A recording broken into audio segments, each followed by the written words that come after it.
భయంకరంగా యుద్ధం జరుగుతున్నటువంటి రోజులు.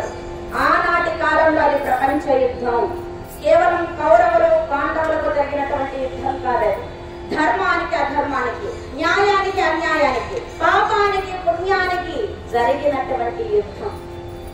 అటువంటి కురుక్షేత్ర సంగ్రామంలో 10 రోజులు యుద్ధం చేసి శరతల్పగతుడయ్యారు భీష్ముల వారు. భీష్ముడు నేల కూలితే తప్ప నేను యుద్ధారంగాలను అడుగు పెట్టాను ప్రచన చేసినటువంటి వాడు కర్ణుడు. ఎందుకు?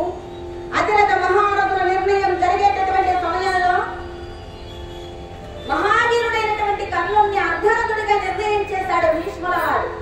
ఆ కారణం చేత నువ్వు యుద్ధరంగంలో కూలేంత వరకు నేను అడుగు పెట్టనన్నాడు. భీష్ముల వారు శరతల్పగతుడైన తర్వాత యుద్ధరంగంలో అడుగు పెట్టాడు. అడుగు పెట్టగానే పెద్దవాడిని నిరసించిన దానికి ముందుగా భీష్ముల వారి దగ్గరికే వెళ్ళాడు. తాత నన్ను క్షమించు అన్నాడు. ఆయన నీ మీద నాకు ఎటువంటి కోపము లేదు. ఇప్పుడే వ్యాసుల వారి వలన నేను తెలుసుకున్నాను నువ్వు కూడా కౌంతేయుడు అన్న విషయం. కనుక అందరూ నీ వాళ్ళు, ఇక్కడ యుద్ధం జరుగుతున్నది ఎవరికి? నీ వాళ్ళ మధ్యలో. కనుక ఈ క్షణంలో నువ్వు తలుచుకున్న ఈ యుద్ధాన్ని ఆపగలవు కన్నా, నువ్వు చెబితే నీ స్నేహితుడు దుర్యోధనుడు వింటాడు కన్నా అన్నాడు. కాదా నా స్నేహితుడు ఆనందంగా ఉన్నటువంటి సమయంలో నేను పక్క నుండి భోగాలు అనుభవిస్తూ నిజంగా నా స్నేహితుడికి నా అవసరం వచ్చినటువంటి క్షణంలో నేను పక్కకు తప్పుకుంటే ఇంతకంటే దారుణం బ్రతకే ఉందా? కనుక నా స్నేహ ధర్మానికి నేను కట్టుబడి ఉంటాను అన్నాడు. కీర్తనీయుడు అవుతావు వెళ్ళిరా నాయన అన్నాడు. నీకు విజయం లభిస్తుంది అనలేదు, కీర్తి సంపాదించుకుంటావు వెళ్ళిరా అన్నాడు. ఇక్కడ నుంచి బయలుదేరి కౌరవుల శిబిరాలలో అడుగు పెట్టాడు కర్ణుడు. ఆనందపడిపోయాడు దుర్యోధనుడు. ఎదురు వచ్చాడు. మిత్రమా, మామక బహిప్రాణమా కర్ణ, చాలా సంతోషం అని చెప్పి తీసుకుని వెళ్ళాడు. కర్ణ, ఇప్పుడు తాతగారు శరతల్పగతుడయ్యాడు, ఎవరిని సైన్యాధిపతిని చెయ్యాలి నువ్వే చెప్పాలి అనగానే కర్ణుడు అనుకున్నాడు, దుర్యోధన నీ పక్షంలో ఉండే వాళ్ళందరూ కూడా మహావీరులే, అతిరథ శ్రేష్ఠులే, మహారథ శ్రేష్ఠులే. కానీ ఎవరికి పదవి ఇస్తే మిగిలిన వాళ్ళంతా మాకివ్వలేదు మాకు అన్యాయం జరిగింది అని చెప్పి మనస్సు నొచ్చుకోకుండా కలిసి విజయం కోసం పోరాడతారు. అటువంటి వాడికి సైన్యాధిపతి పదవి ఇవ్వాలి. మరి అటువంటి వాడెవరు అంటే రాజలోకానికి గురువు గారైనటువంటి ద్రోణాచార్యుల వారు. కనుక ద్రోణాచార్యుల వారిని సైన్యాధిపతిగా చేయమని చెప్పగా వెంటనే పుణ్య నది జనాలు తీసుకుని వచ్చి ద్రోణాచార్యుల వారిని సైన్యాధిపతిగా అభిషేకించారు. అలా ఎప్పుడైతే అలా అభిషేకించాడో ఆనందపడిపోయాడు ద్రోణాచార్యుల వారు. దుర్యోధన, నీ జాతి వాళ్ళు క్షత్రియులు ఎంతమంది ఉంటే వాళ్ళందరినీ పక్కన పెట్టి బ్రాహ్మణుల్ని నన్ను సైన్యాధిపతిగా చేశావు, చాలా సంతోషం. నీకు ఏ వరం కావాలో కోరుకో ఇస్తానన్నాడు. వెంటనే నిజంగానా? నిజంగా ఇస్తారా గురువు గారు? తప్పకుండా, చాలా సంతోషంగా ఉన్నానయ్యా, అడిగిస్తాను. పట్టితమ్ము ధర్మపోత్రో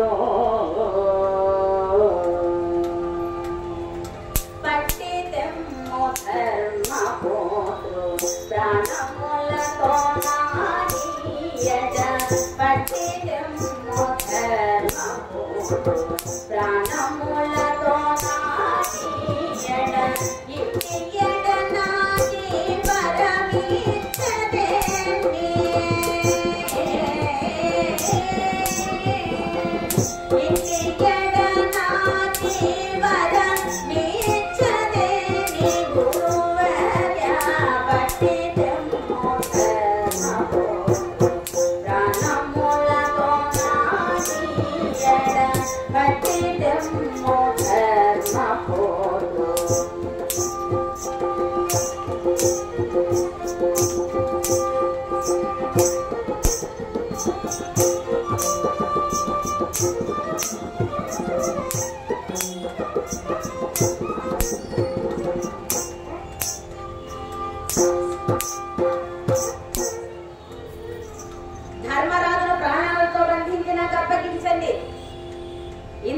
నేనేమీ కోరుకోనండి గురువు గారు అని చెప్పనగానే ఆశ్చర్యపోయాడు ద్రోణాచార్యుల వారు.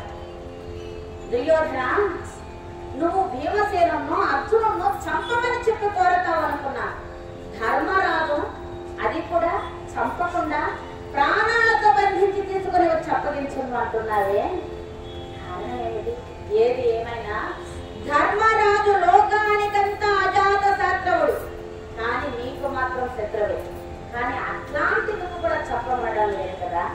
ఇప్పుడు కదా అజాత శత్రువు అనేటువంటి పేరుకి సార్థకత వచ్చింది. శమన తనూజుడెంతయు అజాతరికుడన్న మాటలెల్లా, శమన తనూజుడెంతయు అజాతరికుడన్న మాటలెల్లా, నిగమగుగామున నన్నాతని కయ్యమునంతెగ చూడకోరకే, ఈ తిరమ్ముగా పట్టి తెమ్మందు వేణుపాల, పల్కునిప్పుడు నన్నావిధి కోరిన విధం బెద్దియో సుయోధన,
ఏది ఏమైనా ఆ దమనతనోజుడు, ఆ ధర్మరాజు అజాత శత్రువు అనేటువంటి పేరు ఈనాడు సార్థకత చెందిందయ్యా. అయినా దుర్యోధన, నన్ను ఆ విధంగా నువ్వు వరం కోరావంటే ఏదైనా కారణం ఉంటే తప్ప ఊరికైతే నువ్వు కోరవు. ఏమిటి ఆ కారణం?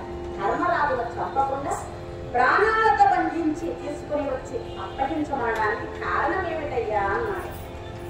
ఆ మాట వినగానే దుర్యోధనుడు, గురువు గారు, నేను కారణం లేకుండా అటువంటి వరాన్ని కోరుకోలేదండి. ఇప్పుడు నేను అడగవచ్చు, ధర్మరాజును చంపమని. మీరు చంపవచ్చు. అన్నను చంపితే విజయుడు ఊరుకుంటాడా? మమ్మల్ని అందరినీ ఊచకోత కోస్తాడు. లేదు, ఏదో ఒక విధంగా అర్జునుడిని కూడా మేము చంపేశామనుకో, భీముణ్ణి, నకులుని, సహదేవుణ్ణి, అందరినీ, పాండవులందరినీ చంపేసిన ఆ నందనందనుడు ఉన్నాడే, ఆ శ్రీకృష్ణుడు నన్నేమైనా ఆనందంగా సింహాసనం మీద కూర్చొని రాజ్యాన్ని పరిపాలన చేసుకొనిస్తాడా? అందరినీ చంపేసి చివరికి కుంతీదేవైనా తీసుకొని పోయి సింహాసనం మీద కూర్చోబెడతాడు, కానీ నన్ను మాత్రం సింగపు గద్దె పైన కూర్చొని రాజ్య పరిపాలన చేసుకోనివ్వడు. కనుక అప్పుడు నేనేదో తెలివి తక్కువగా ఆలోచించాను గనక పునరుద్యోగం ఆడినటువంటి సమయంలో 12 ఏళ్ల అరణ్యవాసం, 1 ఏడు అజ్ఞాతవాసం షరతులు పెట్టడం వలన, పాండవులు అది పూర్తి చేయడం వలన ఈ రోజు ఇంతటి యుద్ధం జరుగుతుంది. అప్పుడే నేను కొంచెం తెలివిగా ఆలోచించింటే ఈ రోజు ఈ సమస్య వచ్చేది కాదు. ఇప్పుడు కూడా సమయం మించిపోయింది లేదండి గురువు గారు. ధర్మరాజును కనుక ప్రాణాలతో బంధించి తీసుకొని వచ్చి అప్పగించారనుకోండి, అప్పుడు నేనేం చేస్తానో తెలుసా? మా మామ శకుని చేత మళ్ళీ జోగం ఆడిస్తాను. ఈసారి ఒకటే పంజం, ఎవరు గెలిస్తే వాళ్ళు బ్రతికి ఉన్నంత కాలం రాజ్య పరిపాలన చేసుకోవాలి, ఎవరు ఓడిపోతే వాళ్ళు బ్రతికి ఉన్నంత కాలం అడవుల్లోనే బ్రతకాలి. ఇలాంటి షరతు పెట్టి జోగం ఆడిస్తాను. ధర్మరాజును ఓడిస్తాను. ధర్మరాజు అన్నమాటకు కట్టుబడేటటువంటి వాడు కనుక అడవులు పట్టుకుని వెళ్తాడు. అన్నగారు వెనకంటే మిగిలిన పాండవులు హాయిగా ఈ యుద్ధం లేదు, ఈ గొడవలు లేదు, ప్రశాంతంగా నేను బ్రతికి ఉన్నంత కాలం హాయిగా రాజ్య పరిపాలన చేసుకుంటానండి గురువు గారు. అందుకని చెప్పి ఈ కోరిక కోరానండి. నాకు తెలివి తక్కువ కాదు.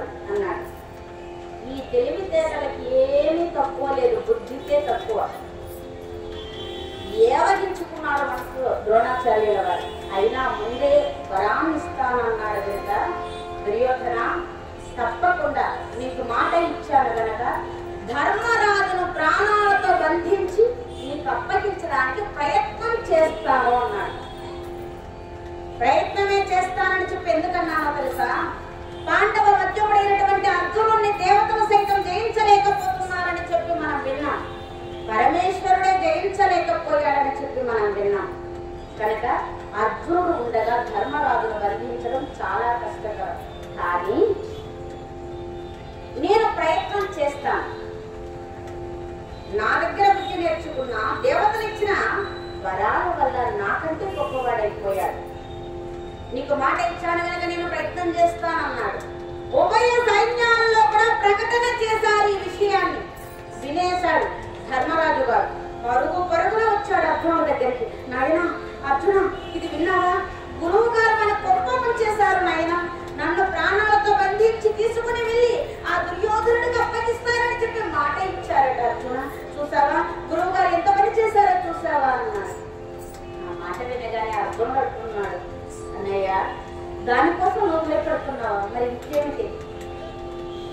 ప్రపంచంలో అతి తేలికైంది ఏమైనా ఉందా అంటే పైసా ఖర్చు లేదు, ఎవరైనా చేయగలిగేది, బలవంతుడైనా బలహీనుడైనా ఎట్లాంటి వాడైనా చేయగలిగేది ఏమిటి అంటే మాట ఇవ్వడం. దానికి పైసా ఖర్చు లేదు, ఎవరైనా ఇచ్చేయచ్చు. ఈ ప్రపంచంలోనే అతి కష్టమైనటువంటిది ఏదైనా ఉంది అంటే ఆ ఇచ్చిన మాటను నిలబెట్టుకోవడం. నొప్పుల చేటుగాక ప్రతి నెల నెరవేర్చుకునంగా శక్యం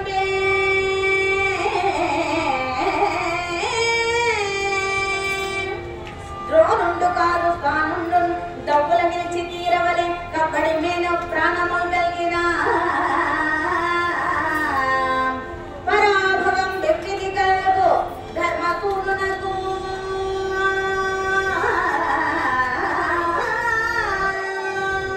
కలుగునకు సాగరములు ఏకము కావక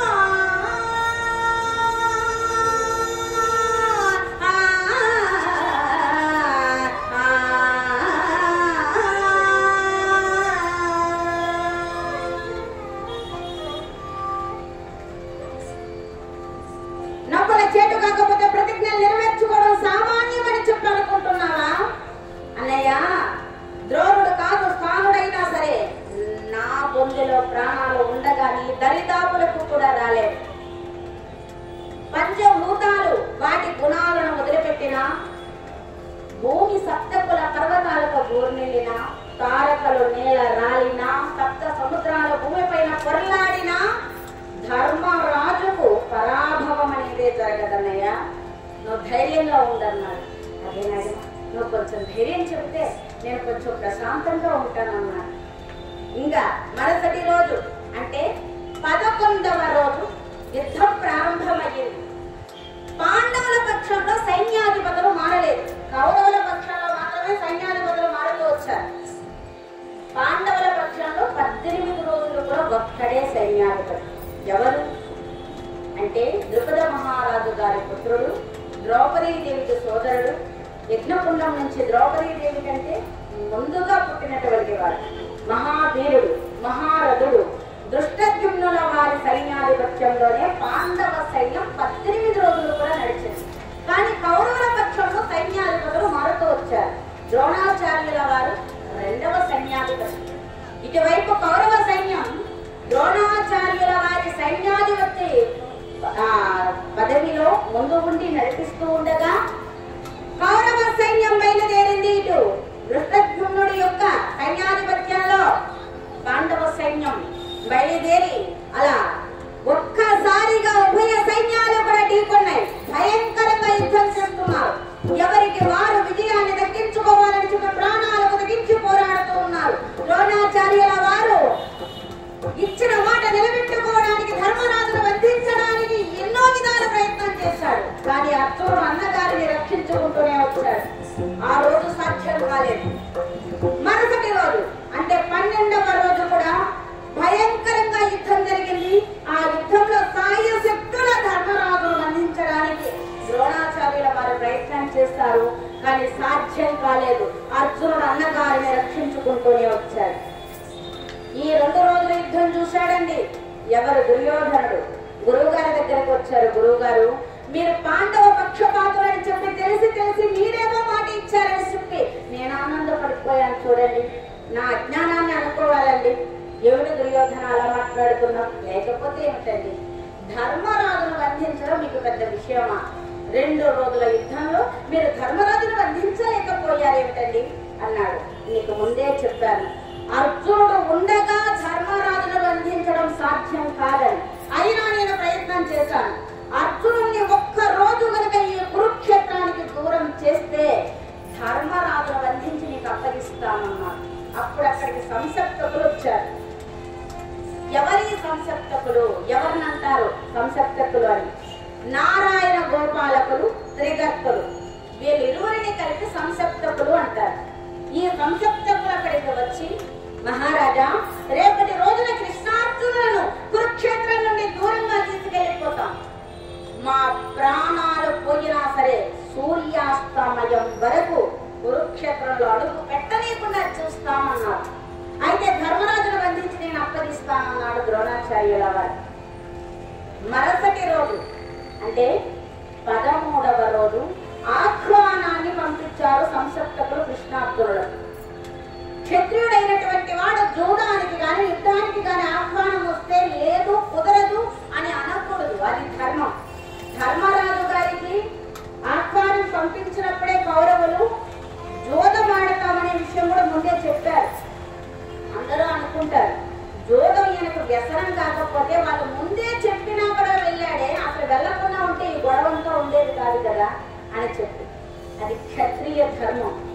జోదానికి గాని యుద్ధానికి గాని ఎవరైనా ఆహ్వానం పంపిస్తే రాను అని అనకూడదు. ఆ కారణం చేత ఇక్కడ కృష్ణార్జునుడు సంసప్తకులపైకి యుద్ధానికి వెళ్ళిపోయారు. ఆ సమయంలో ఇక్కడ ధర్మరాజును బంధించి దుర్యోధనుడికి అప్పగించడానికి ద్రోణాచార్యుల వారు పన్నినటువంటి వ్యూహమే పద్మవ్యూహం. దీనినే చక్రవ్యూహం అంటారు. ఆనాటికి ఈనాటికి ఏనాటికి కూడా దేవతలలో సైతం ద్రోణాచార్యుల వారి వంటి వ్యూహ రక్షణ దక్షుడు మరొకడు లేడు అంటే అతిశయోక్తి కాదు. ఎందుకు వ్యూహాలు పన్నుతారు అంటే సైన్యం ఎక్కువ ఖర్చు కాకుండా తక్కువ సైన్యంతో శత్రువుల్ని జయించి విజయాన్ని చేజిక్కించుకోవడానికి వ్యూహాలు పన్నుతారు. ఈ పద్మ వ్యూహం అనేది ఎలా ఉంటుంది? పేరుకు తగ్గట్టే అష్టదళ పద్మ ఆకారంలో ఉంటుంది. సైనికులందరూ ఎర్రని వస్త్రాలు ధరించి ఉంటారు. కేసర స్థానాలలో మహావీరులైనటువంటి మహారథులైనటువంటి రాజులందరూ కూడా నిలబడి ఉంటారు. దుర్యోధనుడే కర్ణికగా ఈ పద్మ వ్యూహాన్ని పన్నాడు ద్రోణాచార్యుల వారు. వ్యూహ రక్షకుడిగా ద్రోణాచార్యుల వారే నిలబడ్డారు. అటువంటి సమయంలో ఇటువైపు పాండవ సైన్యం బయలుదేరి వచ్చేస్తుంది. అడుగు కూడా ముందుకు పెట్టలేకపోయారు. పాండవ సైన్యం పద్మ వ్యూహంలోకి వెళ్ళలేకపోయారు. ఒకసారిగా ధర్మరాజు గారు చిన్నుడైపోయాడు. ఏంటి, కృష్ణార్జునులు లేకపోతే మిగిలిన పాండవులు ఉన్నా వాళ్ళు నిష్ఫలమే అనేటువంటి అపఖ్యాతి తలకెత్తుకోవాల్సి వస్తుంది. ఏం చేయాలి? ఇప్పుడు మన వాళ్ళలో పద్మవ్యూహాన్ని ఛేదించగలిగినటువంటి వాడెవరు అని చెప్పి ఆలోచించారు. ఆనాటి కాలంలో పద్మవ్యూహాన్ని ఛేదించగలిగినటువంటి వాళ్ళు నలుగురు.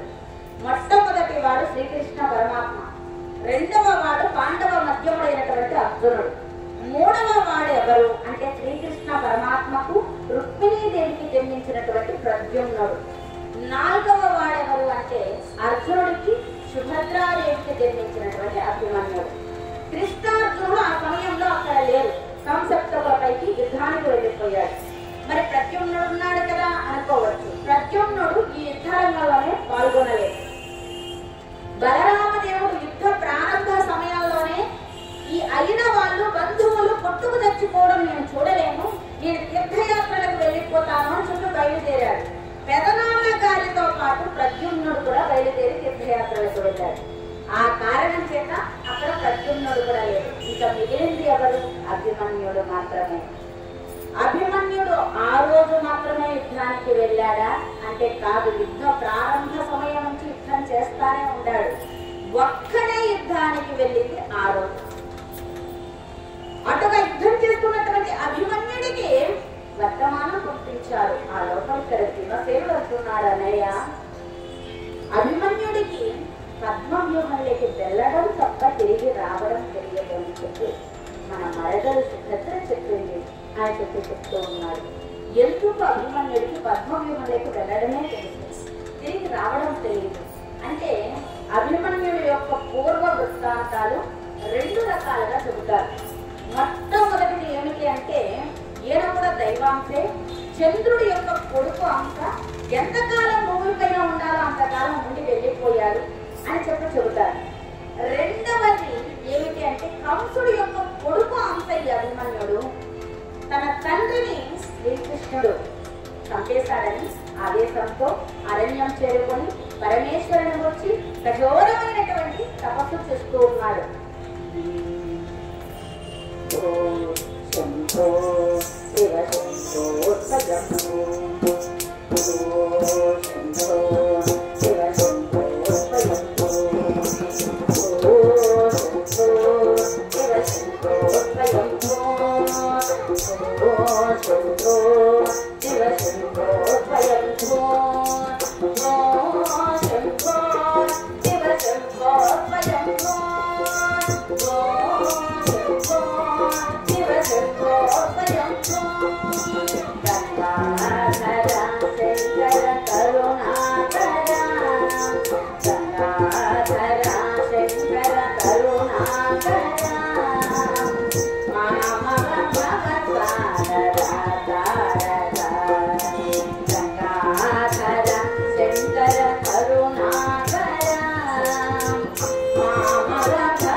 పంచాక్షరి మంత్రాన్ని జపిస్తూ ఎప్పుడైతే అలా తపస్సు చేస్తూ ఉన్నారో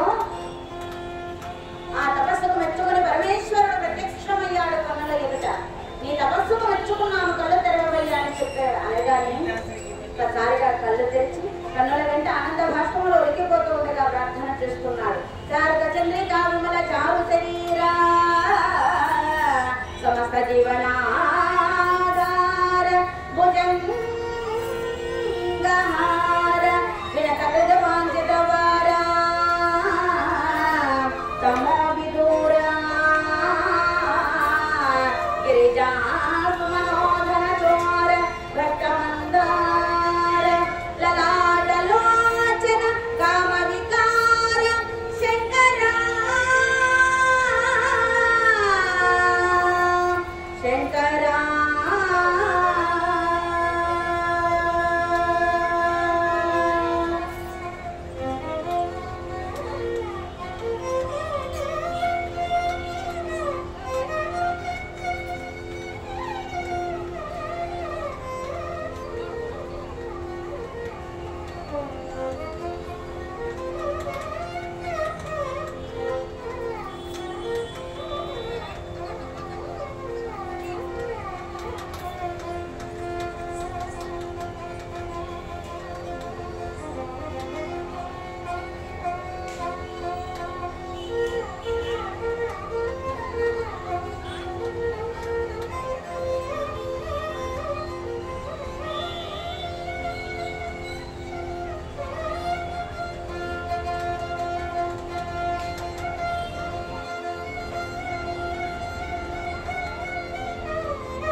శంకర మహాదేవ అద్యమే సఫలం జన్మ జీవితం సుజీవితం. నీ దర్శన భాగ్యం చేత నా జన్మ తరించిపోయిందని ప్రార్థన చేశాడు. పరవశించినటువంటి పరమేశ్వరుడు నీకేం వరం కావాలో కోరుకోవయ్యా అన్నాడు. ఆ శ్రీకృష్ణుని నేను జయించాలి అని కోరుకున్నాడు. ఏమిటయ్యా, నా స్వామిని జయించాలని చెప్పి నన్నే వరం కోరుతున్నావా అని చెప్పి స్వామివారు అన్నారు. వాళ్ళిద్దరిలో ఎటువంటి వేదం లేదు. విష్ణుమూర్తి హృదయంలో పరమేశ్వరుడు ఉంటాడు, పరమేశ్వరుడి హృదయంలో విష్ణుమూర్తి ఉంటాడు.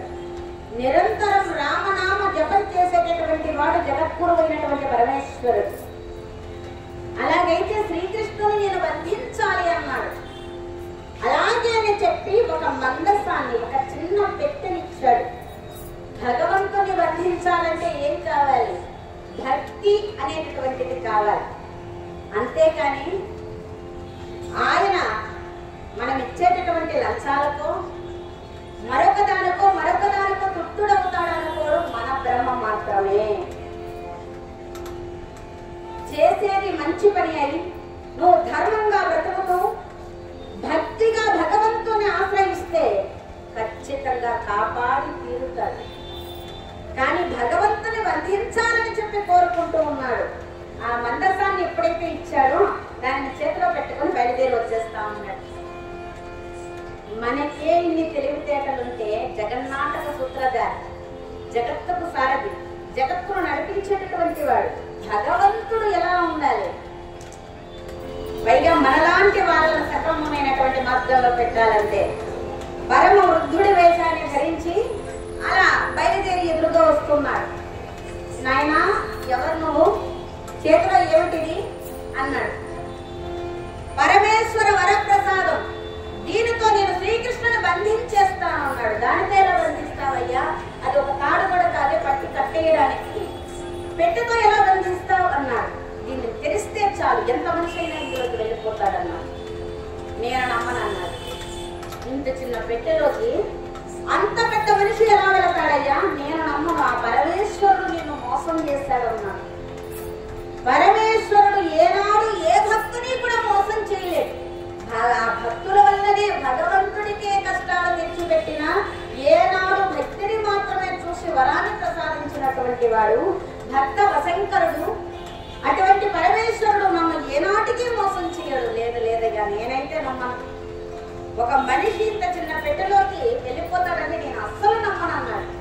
ఇంకా ఎంత చెప్పినా వినకపోయేసరికి నేను ఈ పెట్టెలోకి వెళ్ళి చూపిస్తాను, నమ్ముతావా అన్నాడు. నా కళ్ళ ముందే వెళ్ళి చూపిస్తే నేను ఎందుకు నమ్మను, కళ్ళారా చూసిందానైనా నమ్మనా, ఒకసారి వెళ్ళి చూపించన్నాడు. ఆ పెట్టె తెరిచి సూక్ష్మ రూపాన్ని ధరించి ఎప్పుడైతే ఆ రాక్షసుడు ఆ పెట్టెలో ప్రవేశించాడు, వెంటనే దానిని మూసివేశాడు, తాళం వేసేశాడు, తీసుకొని వచ్చేశాడు. తన మందిరంలో పెట్టాడు. పెట్టి భార్యలను అందరినీ పిలిచాడు. ఎవరు కూడా దీని జోలికి వెళ్ళకండి అన్నాడు.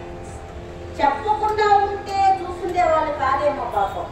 ఎప్పుడైతే దాని జోలికి వెళ్ళకండి అని చెప్పారు, ఇంకా అప్పటి నుంచి సమస్య వచ్చేసింది ఆడవాళ్ళకందరికీ కూడా. సహజంగానే ఆడవాళ్ళకి ఈ పని చెయ్యొద్దు, అక్కడికి వెళ్ళొద్దు అంటే ఎందుకు ఈ షరతులు పెడుతున్నారో మీకు ఆలోచిస్తారు. ఒకప్పుడు మన పెద్దవాళ్ళందరూ కూడా మనకెంతో మేలు చేశారు. హాయిగా చక్కగా ఇంట్లో ఉండి ఇంట్లో పనులు చేసుకుంటూ కుటుంబాన్ని కాపాడుకుంటే చాలని చెప్పి, లేదు మమ్మల్ని అణచేస్తున్నారు, అనగదొక్కేస్తున్నారు అని చెప్పి విజృంభించి మాకు స్వేచ్ఛ కావాలని చెప్పి బయటకు వచ్చి లేనిపోని సమస్యలు మనం కొని తెచ్చుకుంటున్నాం. కానీ ఆడవాళ్ళని ఎంతో జాగ్రత్తగా ఎంతో గౌరవంగా చూసినటువంటి మతం ఏదైనా ఉంది అంటే అది మన హిందూ మతం. స్త్రీకి ఎంతో గొప్ప స్థానం ఇచ్చారు. భగవంతుడు ప్రతిరూపంగా గౌరవించారు స్త్రీని. కానీ ఆడవాళ్ళు ఏమిటి, అది చెయ్యొద్దు అంటే ఎందుకు చెయ్యొద్దు అన్నారు, ఎందుకు ఈ షరత పెట్టారు అనే ఆలోచన వాళ్ళకు కూడా అదే వచ్చింది. దానిలో ఏం వ్యక్తించారు, ఎవరి కోసం తెచ్చారు, ఈ 8 మందిలో ఎవరి కోసమైనా, లేకపోతే 16,000 మందిలో ఎవరి కోసమైనా, లేకపోతే కొత్త వాళ్ళని ఎవరినైనా తీసుకొస్తున్నాడా, ఏమిటి ఏమిటి విషయం అని చెప్పి మనశ్శాంతి లేదు. ప్రతిరోజు దాన్ని చూసుకోవడం, ఆలోచించడం, బాధపడడం రోజులు గడుస్తూ ఉన్నాయి. సుభద్రాదేవి పుట్టినింటికి వచ్చింది. అందరినీ పలకరించి అన్నగారి అంతఃపురానికి వెళ్ళింది. వదిన అందరినీ పలకరిద్దామని చెప్పి. ఎందుకంటే ద్వారకా పట్టణం అంటే ఆనాటి కాలంలో ఇప్పుడు ఉండేటటువంటి సింగపూర్లు ఇట్లాంటివన్నీ కూడా వీలైన ద్వారకా పట్టణానికి సరిపోవు. Golden city. ఆ కాలంలోనే సముద్ర వ్యాపారాలు చేశారు. విశేషమైనటువంటి, మనం అనుకుంటున్నాం చాలా డెవలప్ అయిపోయామని చెప్పి, అంతకంటే ఏమీ అవ్వలేదు. వీలైతే మనం ఇంకా నాశనాన్ని కొని తెచ్చుకుంటున్నాం. తప్పితే విశేషమైనటువంటిది, అద్భుతమైనటువంటిది. ఆయన ఎంతమంది భార్య ఉన్నారో అంతమందికి కూడా ప్రత్యేకమైనటువంటి మందిరాలు. కానీ ఆనాడు శ్రీకృష్ణ పరమాత్మ మందిరంలోనే ఉన్నారు వీళ్ళందరూ కూడా. వెళ్ళి పలకరించడానికి చూస్తే ఒక వదినమ్మ కూడా ఆడపడుచును చూడడం లేదు. ఏమిటో దిగులుగా, ఏదో పోగొట్టుకున్నట్టుగా అలా కూర్చుని ఉన్నారు. ఏమిటమ్మా, సహజంగా అంటూ ఉంటారు ఆడపడుచును చూస్తే వదనలకు నచ్చదని చెప్పి, కానీ మీరే నన్ను పెంచారు కదా, ఎంతో ప్రేమగా చూశారు, నేను ఆనందంగా మిమ్మల్ని పలకరిద్దామని చెప్పి వస్తే ఒక్కరైనా మాట్లాడుతున్నారా, ఏమిటమ్మా అనేసరికి, అయ్యో సుభద్ర, నీ పైన మాకెందుకమ్మా బాధ ఉంటుంది, ఏనాడు నువ్వు బాగుండాలని చెప్పి కోరుకుంటామేమో, మా ప్రేమ ఏమిటో నీకు తెలియదా, మేము ఇలా ఉండటానికి కారణం మీ అన్నగారే అన్నారు. మా అన్నగారు ఏం చేశారమ్మా అన్నారు. ఏం చెయ్యలేదు అని చెప్పాడు కమ్మా, ఏ రోజైనా మమ్మల్ని మనశ్శాంతిగా ఉంచాడా, ఎప్పుడు ఏం చేస్తాడో తెలియదు. ఇదిగో ఏదో ఒక మందసాన్ని తీసుకొచ్చి ఇక్కడ పెట్టాడు, దీనిని మమ్మల్ని ఎవరిని ముట్టుకోద్దని చెప్పి శాసించారు. అందులో ఏముందో అర్థం కాక ప్రశాంతత లేదు. ఎన్ని రోజులైందో చక్కగా భోజనం చేసి ప్రశాంతంగా నిద్రపోయి తెలుసా సుభద్ర. సుభద్ర, మాకు ఒక సహాయం చేసి పెడతావా అని. చెప్పండి అమ్మా, మీరు అడిగితే నేను ఏం కాదన్నా. ఏం లేదమ్మా, మేము ఆ మందస్థాన్ని ముట్టుకుంటే మీ అన్నగారికి కోపం వస్తుంది, కానీ నువ్వు ముత్తుల చెల్లివి. శ్రీకృష్ణ పరమాత్మకి సుభద్రాదేవి అంటే పంచ ప్రాణాలు, అంత ఇష్టమైనటువంటి చెల్లెలు. దేవకీ దేవికి శ్రీకృష్ణ పరమాత్మ తర్వాత సంతానం లేదు, మరి సుభద్రాదేవి ఎలా చెల్లెలయ్యింది అంటే వసుదేవుడికి ఇద్దరు భార్యలు, రోహిణీదేవి, దేవకీదేవి. వసుదేవుడి యొక్క పెద్ద భార్య రోహిణీదేవి గర్భవాసంలో జన్మించినటువంటి వాళ్ళే బలరామదేవుడు, సుభద్రాదేవి. కానీ బలరామదేవుడి కంటే అతిగా ప్రేమించినటువంటి వాడు శ్రీకృష్ణ పరమాత్మ. ఎంతో విశేషంగా ఆ చెల్లికి మాట ఇచ్చాడు. ఆమె ప్రేమించిందని చెప్పి అన్నగారిని సైతం ఎదిరించి వివాహాన్ని చేశాడు తన స్నేహితుడికి ఇచ్చి. నీ సంతతి వాళ్ళని ఈ భరతఖండాన్ని పరిపాలన చేస్తారని చెప్పి చెల్లెలకు మాట ఇచ్చాడు. ఆ మాట కోసమే ఉత్తర గర్భాన్ని రక్షించాడు. భగవంతుడికి అంత ప్రేమ ఆ చెల్లెలంటే. కనుక నువ్వు ముత్తల చెల్లెవమ్మా, నువ్వు చూసావంటే మీ అన్నగారికి కోపం రాదు. ఒక్కసారి ఆ పెట్టెను అలా తెరిచి అందులో ఏముందో చూసి కనుక మాకు చెప్పావంటే చాలు, ఇంతకు మించినటువంటి మేలు మేము మర్చిపోలేమమ్మా అనేసరికి, ఇంతే కదమ్మా తప్పకుండా అని చెప్పి ఆ తాళాలు పగలగొట్టి ఒక్కసారి ఆ పెట్టె తెరిచి ఇందులో ఏమీ లేదే అని చెప్పి నోరు తెరిచింది. సూక్ష్మ రూపంలో ఉన్నటువంటి ఆ రాక్షసుడు ఆమె నోటి నుండి గర్భంలో ప్రవేశించేశాడు. అందరూ కూడా వచ్చి చూశారు. చూసావమ్మా, ఏమీ లేని ఒక ఖాళీ పెట్టిని ఇక్కడ తీసుకొచ్చి పెట్టి ఇన్ని రోజులు మాకు మనశ్శాంతి లేకుండా చేశాడే, ఇలా ఉంటాయి మీ అన్నగారు చేసేటటువంటి పనులు. పోనీలేమ్మా, ఈ రోజైనా మేము ప్రశాంతంగా నిద్రపోతామన్నారు. ఆ తర్వాత కొద్ది రోజులకు సుభద్రాదేవి గర్భాన్ని ధరించింది. ఆవిడ గర్భంతో ఉండేటటువంటి సమయంలో ఆవిడ వీరనారి. ఒక ఆడపిల్లను ఎలా పెంచాలో పెంచి లోకానికి చూపించినటువంటి వాళ్ళు బలరామకృష్ణులు ఆ కాలంలో. ఆమెకు యుద్ధం తెలుసు, సారథ్యం తెలుసు. కనుక వీరనారి కనుక మన అభిమన్యుడికి తొలి గురువు ఎవరంటే సుభద్రాదేవి. తల్లి దగ్గరనే మొట్టమొదటి విద్య నేర్చుకున్నారు. ఆ విధంగా పెంచారు. ఈవిడికి యుద్ధ విషయాలు తెలుసుకోవాలనేటువంటి ఆలోచన కలిగి ఒకనాడు తన భర్తను అడిగింది, ఏమండి పద్మవ్యూహం అంటే ఏమిటి, అది ఎలా ఉంటుంది, ఎలా పన్నుతారు, దానిని ఎలా ఛేదించాలి సరే చెప్పండి నాక అంది. కడుపుతో ఉన్నటువంటి భార్య, చిన్ననాటి నుంచి ప్రేమించినటువంటి మరదలు అంత ప్రేమగా అడిగేసరికి చక్కగా తన తొడపైన పడుకోబెట్టుకొని పద్మవ్యూహం గురించి చెప్పడం ప్రారంభించాడు అర్జునుడు. సుభద్ర, పద్మవ్యూహం అంటే పేరుకు తగ్గ అష్టదళ పద్మ ఆకారంలో ఉంటుంది. సైనికులందరూ ఎర్రని వస్త్రాలు ధరించి ఉంటారు. మహావీరులైనటువంటి వాళ్ళందరూ కేసర స్థానాల్లో ఉంటారు. ఎవరైతే చక్రవర్తి అయి ఉంటాడో ఆ చక్రవర్తిని కన్నికగా ఈ పద్మవ్యూహాన్ని పన్నుతారు అని చెప్పి ఇలా చెబుతూ ఉంటే ఆవిడ ఊపడుతూ ఉంది. ఇలా పద్మవ్యూహంలోకి వెళ్ళేంత వరకు కూడా చెప్పాడు. అంతలో శ్రీకృష్ణ పరమాత్మ అక్కడికి వచ్చాడు. ఇక్కడ కావాలనే వచ్చాడు అని చెప్పి కొంతమంది చెబుతారు, అనుకోకుండానే అక్కడికి వచ్చారు అని చెప్పి పెద్దవాళ్ళు చెబుతారు. అర్జున, ఇక పని ఉంది, ఇలా రావయ్యా అంటే, ఆగు బాబా, మీ చెల్లెలు పద్మవ్యూహం గురించి అడిగింది, లోపలికి వెళ్ళేంత వరకు చెప్పాను, తిరిగి రావడం చెప్పేసి వచ్చేస్తాను అనేసరికి ఎక్కడయ్యా మా చెల్లెలు వింటుంది, ఎప్పుడో నిద్రపోయింది అని చెప్పి చూసేసరికి ఆవిడ నిద్రలోకి ఎప్పుడో జారుతుంది. వెంటనే తలగడ పైన ఆమె శిరస్సు పెట్టి అక్కడి నుంచి వెళ్ళిపోయాడు. మళ్ళీ సుభద్రాదేవి ఎప్పుడు అడగలేదు, చెప్పలేదు. ఆ విధంగా తల్లి గర్భంలో ఉండగానే పద్మవ్యూహాన్ని ఛేదించడం తెలుసుకున్నటువంటి వాడు అభిమన్యుడు. చూడండి, ఇవన్నీ కూడా ఈనాడు చెప్పడం కాదు, మన పెద్దవాళ్ళు ఎప్పుడో చెప్పారు. కాకపోతే కథల ద్వారా చెప్పారు. గర్భంతో ఉండేటటువంటి ఆడవాళ్లకు సత్కథలు వినిపించండి, భాగవతాన్ని వినిపించండి, సున్నితమైనటువంటి సంగీతాన్ని, భయంకరమైనటువంటి డీజేలు అలాంటి వినలేని శబ్దాలు కాదు, సున్నితమైనటువంటి సంగీతాన్ని వినిపించండి, దానికి ఆ పిండం స్పందిస్తుంది అని చెప్పి ఇప్పుడు డాక్టర్లు చెప్పడం కాదు, మన పురాణాలలో ఇతిహాసాలలో ఎప్పుడో చెప్పారు మన వాళ్ళందరూ. వాటిని కథలుగానే విని ఒక దండం పెట్టుకొని వెళ్ళిపోతూ ఉంటాం మనం. కానీ అవి జీవితానికి ఆచరించాలనే ఈ కథలన్నీ కూడా చెప్పారు. మనకి ఆచరిస్తే మంచి జరుగుతుంది. ఎందుకంటే కడుపుతో ఉన్నటువంటి సమయంలో కడుపులో ఉండేటటువంటి బిడ్డతో ప్రతి తల్లి మాట్లాడవచ్చండి. కడుపుతో ఉండేటటువంటి ఆడవాళ్ళను బాధ పెట్టకూడదు. గర్భాలయంతో ఉండేటటువంటి ఆ గర్భాలయంలో ఉండేటటువంటి అమ్మవారితో సమానం. ఆ సమయంలో కనుక ఆమె భర్త కనుక ఆమెను బాధ పెడితే పుట్టేవాడు తండ్రికి శత్రువు అవుతాడు, ఖచ్చితంగా శత్రువు అవుతాడు. ఇది కూడా పురాణాలు చెప్పేటటువంటి మాటే. కనుక గర్భంతో ఉండేటటువంటి ఆడవాళ్ళకు కనుక భాగవతాన్ని వినిపిస్తే మహా తెలివైనటువంటి పిల్లలు పుడతారు అని చెబుతారు. ఆహా అలా కాదు, పుట్టిన మొదలుకు ఆ కడుపుతో ఉన్న మొదలుకొని భయంకరమైనటువంటి ఆహార అలవాట్లు, చూడకూడనటువంటి సినిమాలు. ఎందుకంటే ఇప్పుడు ఒక్కటైనా మంచిగా కుటుంబంతో కలిసి కూర్చొని చూసేటటువంటి సినిమా ఏదైనా వస్తా ఉందా అంటే కానీ ఏదో మన పూర్వజన్మ స్ఫూర్తి వల్ల అప్పుడొకటి రావచ్చు. మిగతావన్నీ హర్రరు, థ్రిల్లరు, భయంకరమైనటువంటి శబ్దాలు. ఇంకా పుట్టేవాడు ఇంకెలాంటి వాడు పుడతాడు, అందుకంటే భయంకరమైనటువంటి వాడు పుడతాడు.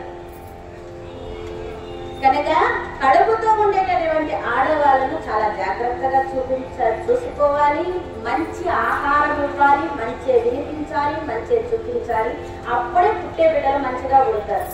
తల్లి గర్భంలో ఉండగా పద్మవ్యూహాన్ని ఛేదించడం తెలుసుకున్నటువంటి మహావీరుడు భరతకుల దీపకుడు వీరాభిమన్యుడు ఈ విషయాన్ని చెప్పాడు భీమసేనుడు ధర్మరాజు గారితో.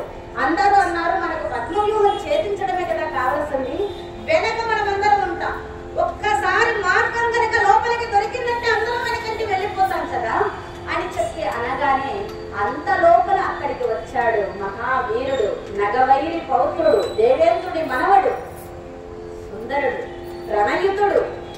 రణరంగం అంటే ఆయనకు ఆట స్థలమే. అటువంటి వాడు వచ్చి వినయంగా పెద్ద తండ్రికి నమస్కారం చేస్తాడు.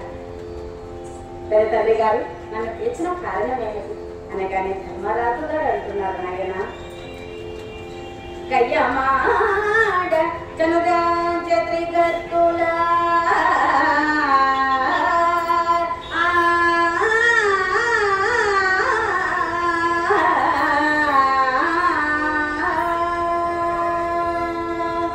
కయ్యమాడ చనురాజత్రిగతుల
తండ్రి నీ మేనమామ త్రికర్తులపైకి యుద్ధానికి వెళ్ళారు.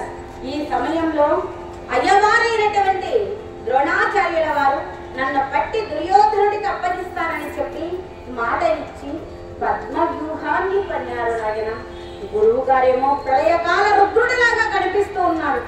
ఎవరు కూడా ఆ పద్మ వ్యూహంలోకి కూడా వెళ్ళలేకపోతున్నాం. ఇప్పుడు ఈ పద్మ వ్యూహాన్ని ఛేదించగలిగినటువంటి వాడివి నీవే. మీ తాతగారు పాండురాజు గారు మహావీరుడు, ఏక వీరుడు, ఈ ప్రపంచాన్నంతా గెలిచినటువంటి వాడు. అటువంటి మహావీరుడి బిడ్డలమై ఉండి కృష్ణార్జునులు లేకపోతే మిగిలిన పాండవులందరూ ఉన్నా సరే నిష్ఫలమైనటువంటి అపఖ్యాతి వస్తుంది కొడుక. నీవు తప్ప మమ్మల్ని రక్షించే వాళ్ళు లేరు నాయన అన్నాడు. ఆ మాట వినగానే తండ్రి దీనికోసం ఇంతగా నన్ను బ్రతిమలాడాలా? ఇన్ని రోజులు కూడా పెద్దవాళ్ళతో యుద్ధం చేసే అవకాశం నాకు లేకుండా పోయింది. అందరితోనూ మా నాన్నగారు యుద్ధం చేస్తున్నారు. అటువంటిది ఇన్ని రోజులకి అవకాశం వచ్చింది. తప్పకుండా ఇంతటి మంచి అవకాశాన్ని నేను వదులుకోనన్నాడు. నాయనా నిజమే, నీ అయ్యకు ఏమాత్రము నువ్వు తీసిపోని బిడ్డవు. కానీ నీ తండ్రి ధనంజయుడు నేను పక్కన లేనటువంటి సమయంలో నా కొడుకుని ఏనాడు కూడా యుద్ధానికి పంపకండి అని చెప్పి సమయంలో చెప్పి ఉన్నాడు. రాజు అది నా మనస్సును కలవర పెడుతుంది. ఎందుకు చెప్పాడండి అర్జునుడు ఆ మాట అంటే, అభిమన్యుడికి ఆవేశమే తప్ప ఆలోచన తక్కువ. ఆవేశం విరుచుకుపడిపోతాడు శత్రువుల పైన. వీరుడైనటువంటి వాడు శత్రువులను జయించడమే కాదు, తన వెనక వచ్చేటటువంటి ప్రమాదాలను కూడా పసిగట్టి తనను తాను కాపాడుకోవాలి. వెనక వచ్చేటటువంటి ప్రమాదాలను పసిగట్టలేనటువంటి వాడు అభిమన్యుడు. ఆవేశమే తప్ప ఆలోచన లేనటువంటి వాడు పసివాడు కనుక నేను దగ్గరుంటే నా కొడుకు నేను రక్షించుకుంటాను, నేను దగ్గర లేనటువంటి సమయంలో మాత్రం యుద్ధానికి ఏనాడు పంపకండి అన్నాడు అని చెప్పి ధర్మరాజు గారు బాధపడుతుంటే, మీరు బాధపడనక్కర్లేదు పెద్ద తండ్రి గారు, ఈ రోజు నాకు ఎంతో సంతోషంగా ఉంది. ద్రోణాచార్యుల వారు, అశ్వత్థామ, కృపాచార్యుల వారు, శల్యుడు, కర్ణుడు ఇట్లాంటి వీరులందరూ కూడా ఈ రోజు వచ్చి మాకు తగులుతున్నటువంటి బాణాలు ఎవరివి? పరశురాముడివా, కుమారస్వామివా, లేకపోతే అర్జునుడివా, వీరాభిమన్యుడివా అని అప్పురపడిపోయే విధంగా యుద్ధాన్ని చేస్తాను. కానీ ఇటువంటి యుద్ధానికి వెళ్ళేటటువంటి సమయంలో ఆడవాళ్ళ అనుమతి కావాలి, నేను ఇప్పుడే వస్తాను అని చెప్పి బయలుదేరి శిబిరానికి వచ్చాడు. 6 మాసాల గర్భవతి ఉత్తరా అని చెప్పి పిలవగానే ఎదురు వచ్చింది. ఏమండి నాథ, రాణేశ్వర వచ్చేసారా, రండి స్వామి అని చెప్పి తీసుకెళ్ళి మాకు పైన కూర్చుండబెట్టింది. ఉత్తరా నేను ఎందుకు వచ్చానో తెలుసా స్వామి? నా కోసమే కదా, నన్ను చూడాలనే కదా. ఉదయం నుంచి ఎప్పుడెప్పుడు మీరు వస్తారా, ఎప్పుడెప్పుడు మిమ్మల్ని చూస్తానో అన్న ఆశతో ఎదురు చూస్తున్నాను. మీరు వచ్చేసారు, నాకు చాలా సంతోషంగా ఉందండి. ఉత్తరా నేను వచ్చినటువంటి కారణం వేరు, ఏమిటి నాథాది అంది. నా తండ్రి, నా మేనమామ ఇరువురు కూడా సంసప్తములపై యుద్ధానికి వెళ్ళి ఉన్నారు. ఈ సమయంలో మా పెద్ద తండ్రి అయినటువంటి ధర్మరాజు గారిని బంధించాలని చెప్పి గురువు గారైనటువంటి ద్రోణాచార్యుల వారు పద్మవ్యూహాన్ని పన్నారు. ఆ పద్మవ్యూహాన్ని ఛేదించడానికి నా పెద్ద తండ్రి నా సహాయం కోరాడు. నువ్వు నా ధర్మపత్నివి కనుక నీ అనుమతి తీసుకోవడానికి నేను వచ్చాను కనుక ఉత్తరా నువ్వు నాకు వీర తిలకం దిద్ది హారతిచ్చి పంపించు, యుద్ధానికి వెళతానన్నాడు. ఆ మాట వినగానే ఒక్కసారిగా నేను వణుకు పుట్టింది ఉత్తరకి. నాథ, నేను మీకోసం ఉదయం నుంచి ఎందుకు ఎదురు చూస్తున్నానో తెలుసా? అన్నీ నాకు అపశకునాలు కనపడుతున్నాయి. అనుక్షణం కూడా నిద్రపోతే అన్ని దుస్వప్నాలే వస్తున్నాయి స్వామి. నేను ఆ కళల్లో ఏమేమి చూశానో తెలుసా? కలగంటినో స్వామి కలగంటి కలలో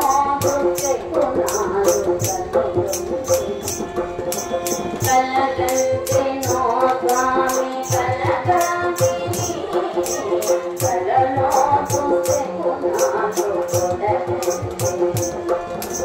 కలగంటినో స్వామి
మనకు వివాహమైనటువంటి నాటి నుండి కూడా ఏనాడు ఎప్పుడు ఏది అడగదు.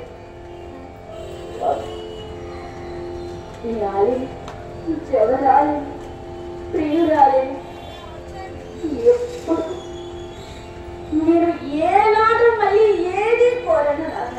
ఈ ఒక్క కోరిక తీర్చండి స్వామి రాజేశ్వర.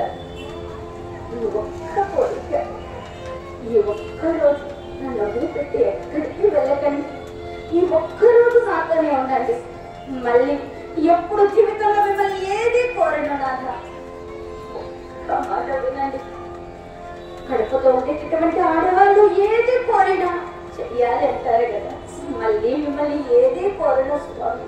ఈ ఒక్కరోజు నా మాట వినండి, నాతోనే ఉండండి నాన్న అని చెప్పి అనేసరికి, ఉత్తరా నువ్వు ఏం మాట్లాడుతున్నావు నీకు అర్థమవుతుందా? నువ్వు ఒక వీరపత్నివి అనే మాట మర్చిపోయావు. ఈ వీరాభిమన్యుడి యొక్క అర్ధాంగివి అనే మాట మర్చిపోయావు. ఎలా మాట్లాడుతున్నావు తెలుసా?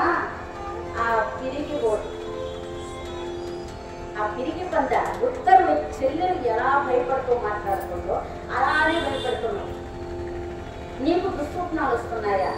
నేను ఎక్కడికి వెళ్ళకూడదా? ఈ రోజంతా నీతోనే ఉండాలా? మా పెదనాన్న గారు, కొడుకా నీవు తప్ప నాకు దిక్కు లేదు, వచ్చి నాకు సహాయం చెయ్యన్నాడు. ఇప్పుడు నేను ఆయన దగ్గరికి వెళ్ళి ఏం చెప్పమంటావు? పెదనాన్న గారు మా ఆవిడికి దుస్వప్నాలు వస్తున్నాయండి, అందువల్ల నేను ఈనాడు యుద్ధానికి రావడం కుదరదండి. నా భార్య ఏనాడు సుస్వప్నాన్ని కంటుందో ఆ రోజే నేను యుద్ధానికి వస్తానండి. అప్పటి వరకు నేను నా భార్య వదిలి ఎక్కడికి రానండి అని చెప్పిరమ్మంటావా? నన్ను ఒక చేతకాని వాడిలాగా నీ కొంగు పట్టుకుని ఇక్కడ కూర్చోమంటావా? ఒక వీరుడికి యుద్ధం అంటే ఆట స్థలము. నా పెద్ద తండ్రికి నా అవసరం ఉంది కనుక ఇటువంటి పిచ్చి మాటలన్నీ కట్టిపెట్టి వీరతిలకం దిద్ది ఆరగించు పంపించు అన్నాడు. నాథ, అయితే నా మాట వినరా? వినడం కుదరదని చెబుతున్నాను కదా. అయితే ఇంకొక కోరిక కోరుతాను, పిలుస్తారా అని. ఏమిటది అన్నాడు. మీరు యుద్ధానికి ఆగడం అనేది కుదరదంటున్నారు కదా. కుదరదనే కదా చెబుతున్నాను. సరే, మీరు యుద్ధానికి వెళ్ళండి నాథ, సంతోషం, ఒప్పుకున్నావు. కానీ నన్ను కూడా మీ వెంట తీసుకుని వెళ్ళండి అంది. ఉత్తరా, నేనేమన్నా విహారానికి వెళుతున్నానా? నేను వెనకంటి పెట్టుకొని విశేషాలన్నీ కూడా చూపించి నేను ఆనంద పెట్టి మళ్ళీ ఇంటికి తీసుకొని రావడానికి. యుద్ధానికి వెళుతూ ఉంటే ఇలా మాట్లాడతావు. నువ్వు యుద్ధానికి వచ్చి ఏం చేద్దాం అనుకుంటున్నావు?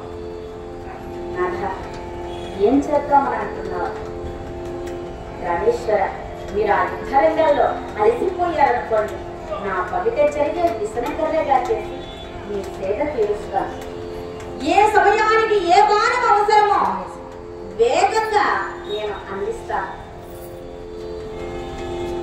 అంతేకాకుండా సారథ్యం చేసి గనక సారథి అలసిపోయాడు అనుకోండి, నేను నొకరికి సారథ్యం చేస్తాను.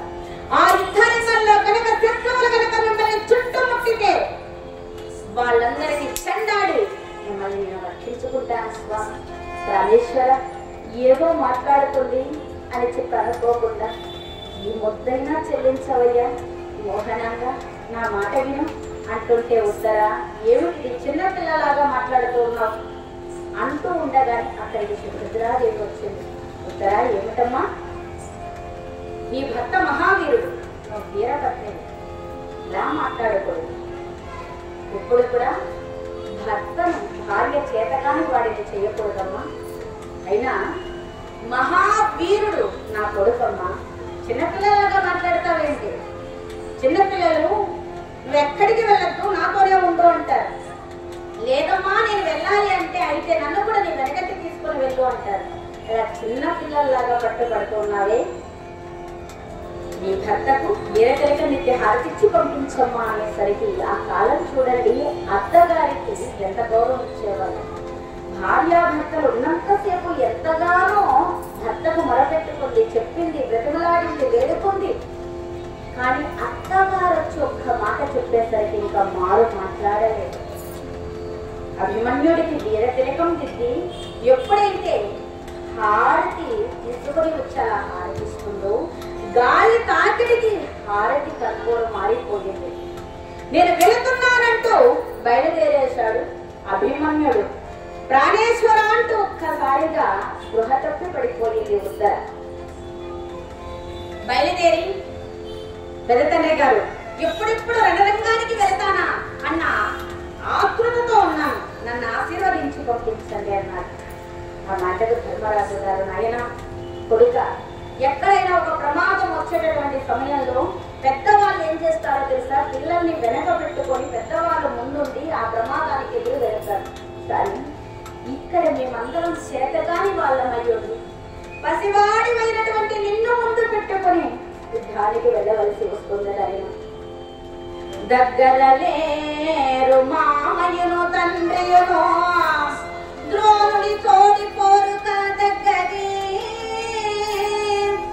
భార్య గర్భవతి తల్లి సుభద్రకు ఏకపుత్రుడము, పసిపాపవో పాపులు గారు, నీ పద్య నిరంకుశము నిన్ను రణావనికి పంప, మేని గగ్గుడు పాటు పుట్టె కొడుకా.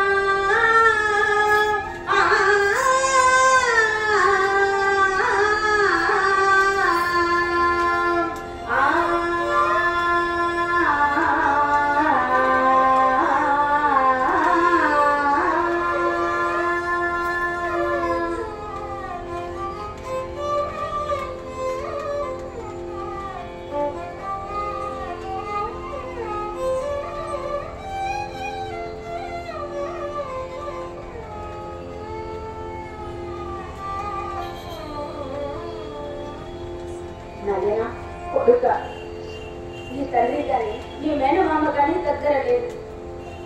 యుద్ధమా? ఎన్నో యుద్ధాలలో ఆరేపు చేరిపోయినటువంటి ద్రోణాదులతో యుద్ధం చేయవలసి వస్తుంది. నీ భార్య గర్భవతి, నీ తల్లి సుభద్రకు ఏకపుత్రుడు, ఒక్కగాను ఒక్క కొడుకు వినాయన. నీ వీరత్వం ఏమో పెద్దవాళ్ళను కూడా అప్పుడు గడిచే విధంగా ఉంది. కానీ పసి పాపం, ఏ మాత్రం పాప భీతి లేనటువంటి వాళ్ళందరూ కూడా కౌరవ పక్షంలో ఉన్నారు. కొడుక, నిన్ను రణరంగానికి పంపాలంటే నా మేలుకు గబ్బురు పాటు కలుగుతుంది కొడుక అన్నాడు. ఆ మాట వినగానే అభిమన్యుడు అంటున్నాడు, పెద్ద తండ్రి, ఏమిటి మీరు మాట్లాడుతున్నారు? యుద్ధరంగానికి నన్ను పంపించడానికి మీకు భయం కలుగుతుందా? ఎటువంటి మహావీరుల కోవలో పుట్టినటువంటి వాడిని నేను. కనులెర్ర చేసు సూచన లో కవితని భస్మీకరించు మగండు మీనమామా.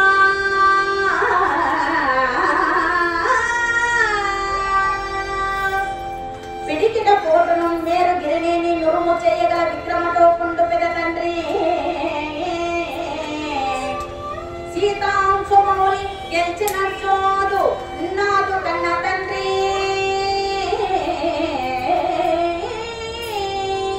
హరి వీరుల పాదాక్రాంతుల సేయంగజాలు వీరాగ్రగణ్యులు నాదు పినతండ్రులు.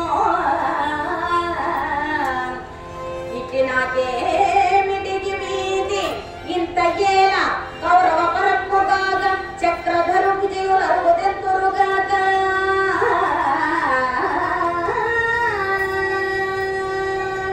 విజయము బడసి వత్తు సెలవిడి పంపుమయ్యా.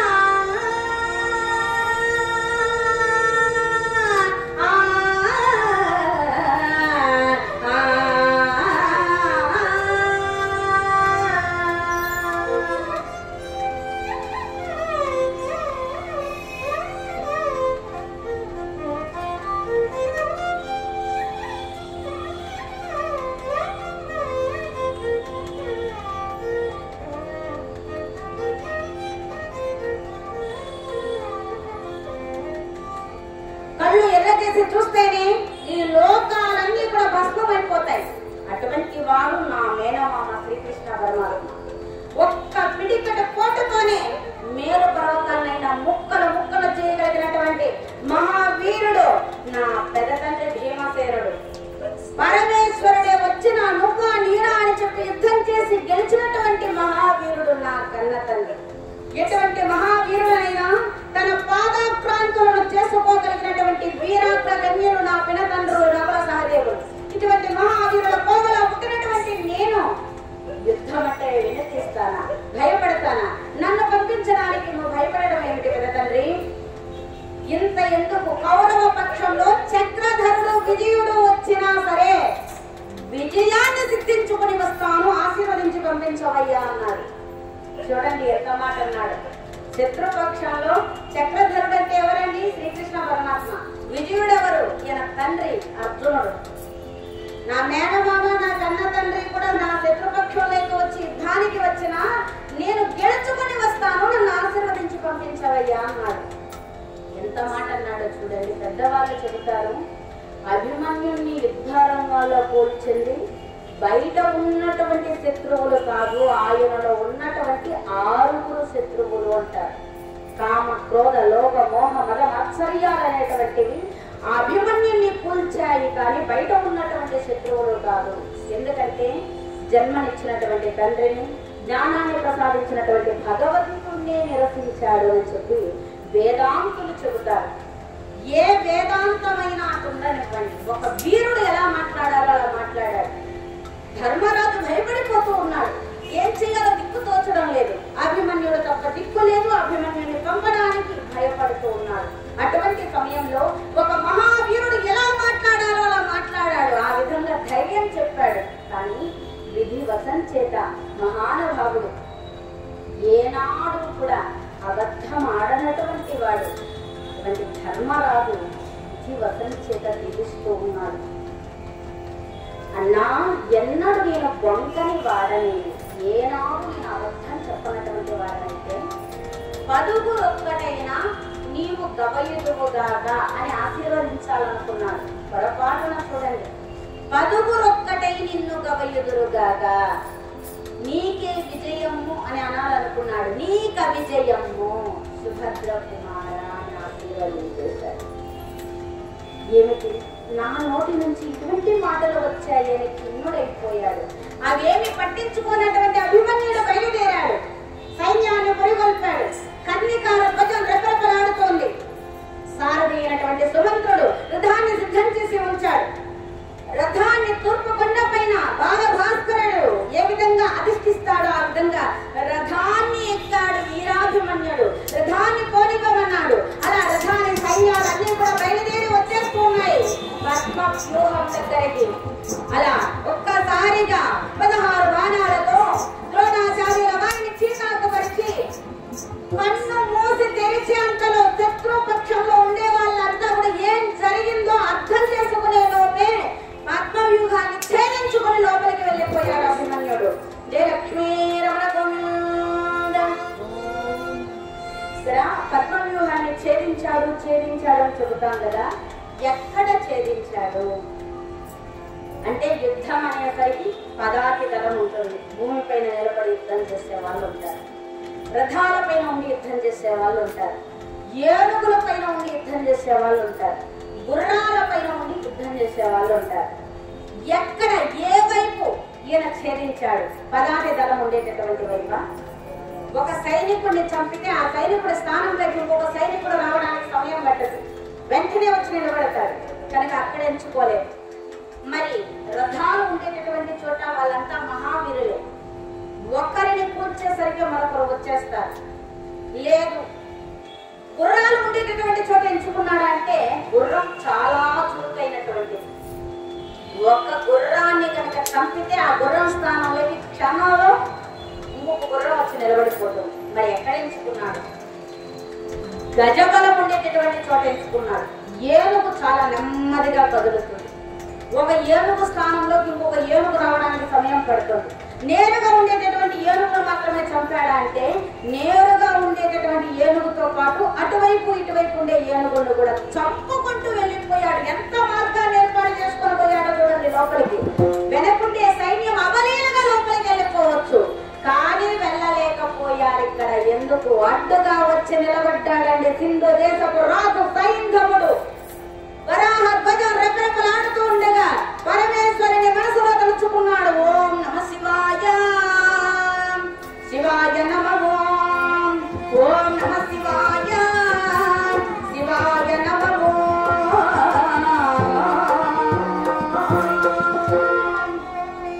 అంటూ పరమేశ్వరుని ప్రార్థించి అట్టుగా నిలబడ్డాడు సైంధవుడు. ఎందుకు నిలబడ్డాడండి? పాండవులు వనవాస కేసాలు అనుభవిస్తున్నటువంటి సమయంలో, అరణ్యవాస సమయంలో ద్రౌపదీదేవి ఒక్కతే ఆశ్రమంలో ఉండగా ఆ సమయంలో ఈ సైంధవుడు వెళ్ళి వారి వరసలు మరచిపోయి, సైంధవుడు ఎవరండి? కౌరవులకు 100 మందికి ఒక్క చెల్లెలు దుస్సల. ఈ దుస్సల భర్త సైంధవుడు. అంటే ద్రౌపదీదేవికి ఆడపడుచు భర్త, వరసకి సోదరుడు, అన్నదమ్ముడు అవుతాడు. ఆ విషయాన్ని మరచిపోయి హేళనగా మాట్లాడుతూ వెకిలిగా నవ్వుతూ అమ్మవారిని పరాభవించడానికి ప్రయత్నం చేశాడు. ఎత్తుకొని వెళ్ళిపోవడానికి ప్రయత్నం చేశాడు. తన భర్తలను ప్రార్థించింది. ఎక్కడో అరణ్యంలో ఫలాల కోసం, వీళ్ళకి ఆహారం కోసం వెళ్ళినటువంటి పాండవులు దౌర్యుల వారు చెప్పగా పరుగున వచ్చారు. వీడిని పట్టుకున్నారు. 4 దెబ్బలు కొట్టారు. ఇట్లాంటి వాడిని బ్రతకనివ్వకూడదు, చంపేస్తానన్నాడు భీమసేనుడు. వాడి వరసలు మరచిపోయి విచక్షణారహితంగా ప్రవర్తించేటటువంటి వాడు భూమికి భారం అంతే. అలాంటి వాడు బ్రతకకూడదు. జంతువులకి మనుషులకి తేడా ఉంది. వాటికి జ్ఞానం లేదు. జ్ఞానం అనే దాన్ని భగవంతుడు మనకిచ్చాడు. కనుక ఆ విచక్షణ మరచిపోయి మనిషి జంతువు అయితే వాడు బ్రతకడానికి అనర్హుడు. కనుక వీడిని చంపేస్తానన్నాడు. ధర్మరాజు వారించాడు. వాడు ఎట్లాంటి వాడైనా మన ఆడబిడ్డ మగడు. వీడిని చంపితే మన ఆడబిడ్డ విధవరాలు అవుతుంది. ఇంటి ఆడపడుచు కంట నీరు అనేది మనకు మంచిది కాదు. కనుక వాడిని చంపద్దండి. కాకపోతే ఇంతటి పని చేసినటువంటి వాడికి తగిన శాస్తి చేసి పంపించండి అన్నాడు. అప్పుడు ఏం చేశాడు?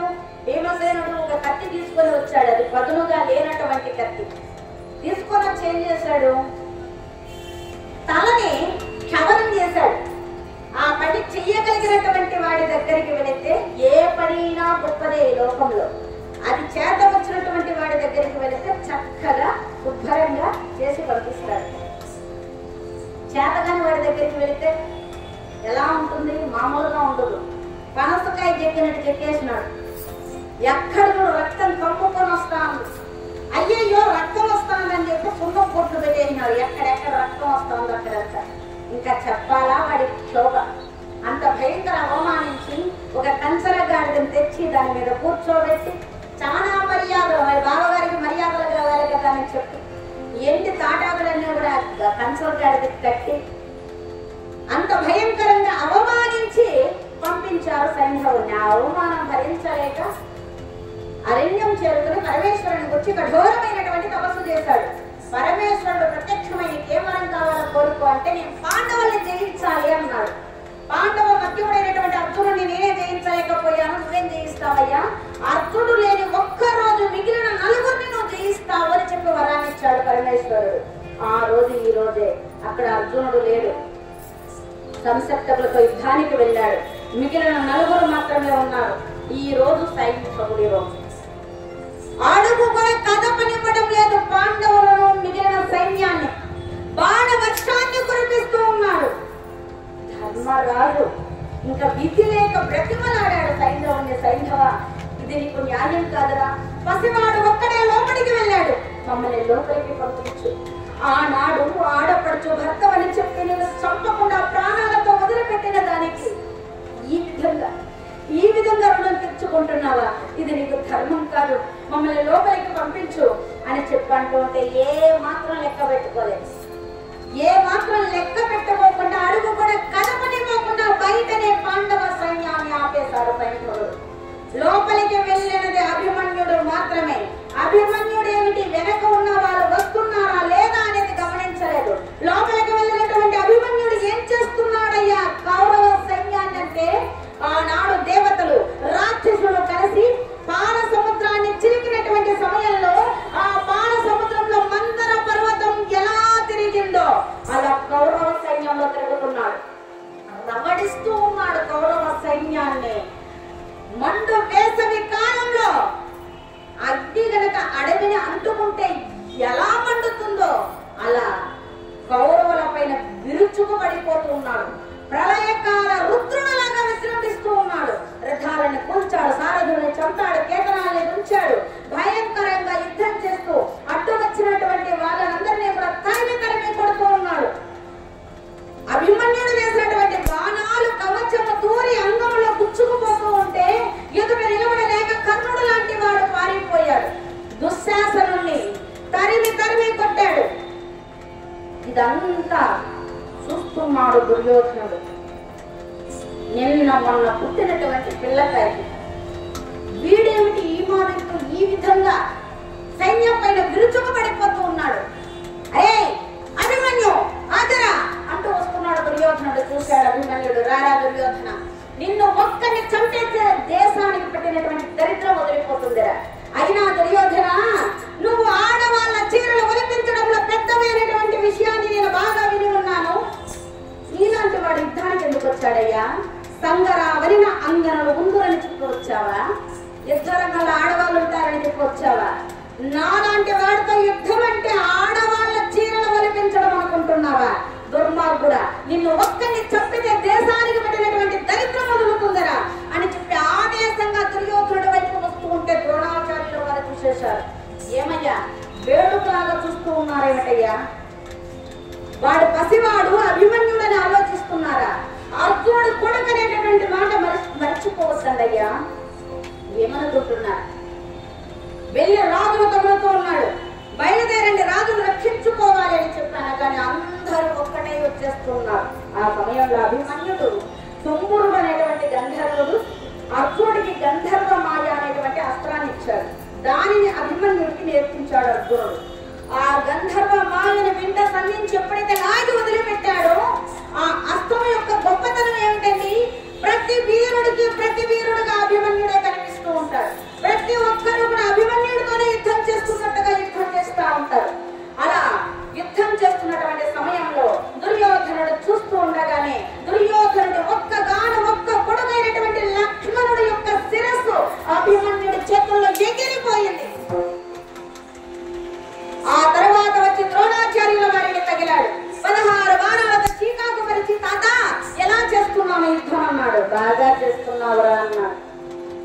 చెప్పామంట, మా నాన్నగారు లేకపోతే మా పెదనాన్నగారిని బంధించి దుర్యోధనుడికి అప్పగిస్తానని చెప్పారట.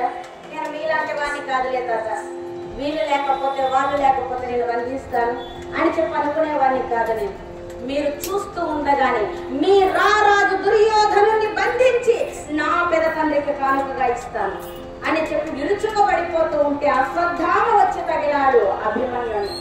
అలా అశ్వత్థామాదులతో యుద్ధం చేస్తున్నటువంటి సమయంలో దుర్యోధనుడు ద్రోణాచార్యుల వారి దగ్గరికి వచ్చారు. గురువు గారు, తెలిసి తెలిసి ఈ చేతుల్లో నేను మోసపోతున్నానండి.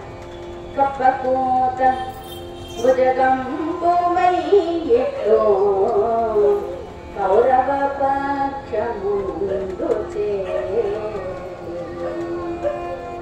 కప్పకూత భుజగంబుమై ఎట్లో కౌరవ పక్షముందు చే కప్పకూత భుజగంబుమై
భయంకరమైన సర్పం అండి గురువు గారు. మీరు ఎప్పుడూ పాండవ పక్షపాతలేనండి. తెలిసి తెలిసి మోసపోయాను.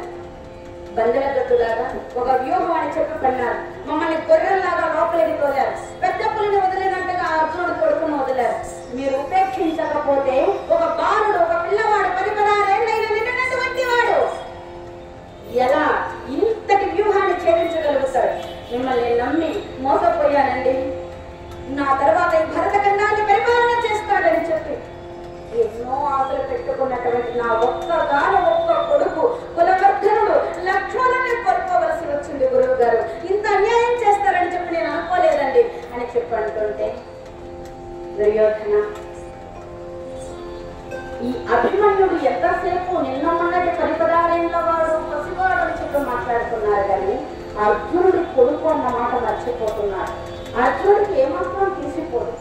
పైగా అర్జునుడికి కవచధారణ అనేటువంటి విద్య తెలుసు. అది తన కొడుకు నేర్చుకున్నాడు.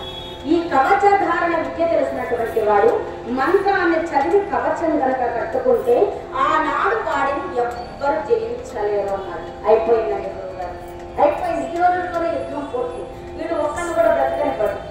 ఇంకేముంది? ఏ విధంగా జయించగలుగుతాం వాడిని? వాడిని జయించడమే జరగదంటున్నారు కదా. ఎందుకు ఇంత ఆవేశం? అలాంటి వాడిని గనక కూల్చాలంటే ఒకేసారి కవచాన్ని కూల్చాలి, రథాన్ని కూల్చాలి, సారథిని కూల్చాలి, కేతనాన్ని కూల్చాలి, చేతిలో ఉన్నటువంటి ఆయుధాలను కూల్చాలి. అన్నీ ఒకేసారి జరగాలి. అలా ఒకేసారి గనక చెయ్యగలిగితే వాడిని కూల్చొచ్చు అన్నారు. అమ్మయ్య, ఇప్పటికైనా చెప్పారు గురువు గారు అని చెప్పి అక్కడి నుంచి బయలుదేరి ఎక్కడికి వెళ్ళాడండి? కర్ణుడి దగ్గరికి వెళ్ళాడు. కర్ణుడు ఏం చేస్తున్నాడు? మురిసిపోతున్నాడు అభిమన్యుడి విషయాన్ని చూసి. భరతమాత హృదయం గ్రహించినటువంటి భారతీయుడు కూడా నీలాంటి కొడుకును నిజంగా అర్జునుడు ఎంత ధన్యుడు, ఇలాంటి కొడుకును పొందాడు అని చెప్పి పొంగిపోతూ ఉన్నాడు. అక్కడికి వచ్చి నిలబడి కన్నా కదా అన్నాడు. ఎక్కడికి దుర్యోధన అన్నాడు. ఆ అభిమన్యుడి చేతిలోని వింటిని నువ్వే తుంచాలన్నాడు. వాడి ముందు నిలబడలేకనే కదయ్యా దూరంగా వచ్చేసాను. అలాంటిది వాడి చేతిలో వింటిని తుంచడం, ఆ ముందు నుంచి కాకపోతే వెనక నుంచి పదవయ్యా అన్నాడు. వెనక నుంచి వింటిని తుంచడమా, ఇది చాలా అధర్మం కదా అన్నాడు. ధర్మమా అధర్మమా తెలుసు కన్నా, వాడు నా కొడుకును చంపాడు, వాడు మాత్రం బ్రతకకూడదు, బయలుదేరు అని చెప్పి అందరూ ఒక్కటే వచ్చేస్తున్నారండి. ఎలా వచ్చేస్తున్నారు? పులిని పట్టడానికి బోయిలందరూ మాటు వేసినట్టుగా అందరూ అభిమన్యుని అలా చుట్టుముట్టేస్తూ ఉన్నారు. కర్ణుడు ముందు నుంచే ఆ వింటిని తుంచాలని చెప్పి చూశాడు, కానీ నిలబడలేక అలా వెనక మాటలు వెళ్ళిపోతున్నారు. అభిమన్యుడు అనుకున్నాడు నాకు భయపడి వెళ్ళిపోతున్నాడు అనుకున్నాడు. అందరూ ఒక్కసారిగా చుట్టుముట్టి కళ్ళు మూసి తెరిచే అంతలో ఒకరు కవచాన్ని తుంచారు, ఒకరు కేతనాన్ని తుంచారు, రథాన్ని గుర్రాన్ని సారథిని తుంచారు. వెనక నుండి కర్ణుడేమో అభిమన్యుడు చేతులని వింటిని తుంచేశాడు. కళ్ళు మూసి తెరిచేంతలో విరదుడైపోయాడు అభిమన్యుడు. అధర్మం అధర్మం అని చెప్పి దిక్కున ప్రతిధ్వనిస్తూ ఉంటే అధర్మం జరిగిందని అర్థం చేసుకున్నటువంటి అభిమన్యుడు కత్తి డాలు తీసుకుని ఒక్కసారిగా సాలువ డేగలాగా పైకెక్కాడు. ఎవరి పైకి వచ్చి దూకుతాడో, ఎవరి ప్రాణం తీస్తాడో అని చెప్పి అందరూ భయపడిపోతూ ఉన్నారు. ఆపకుండా బాణాలు వేస్తూనే ఉన్నారు. మధ్యలోనే ఆ కత్తి డాలను తునాతులుగా చేశాడు ద్రోణాచార్యుల వారు. కింద పడిపోయాడు అభిమన్యుడు. అన్ని వైపు నుంచి బాణాలు వేస్తూనే ఉన్నారు. రథ చక్రాన్ని ఒక్కసారి అలా చేతికి తీసుకున్నాడు. ఆ రథ చక్రాన్ని తీసుకుని విష్ణుమూర్తి చేతుల్లో ఉన్నటువంటి సుదర్శన చక్రం ఎలా తిరుగుతుందో అలా రథ చక్రాన్ని తిప్పుతూ అడ్డు వచ్చిన వాళ్ళనంతా కూడా అంతం చేస్తూ ఉన్నాడు.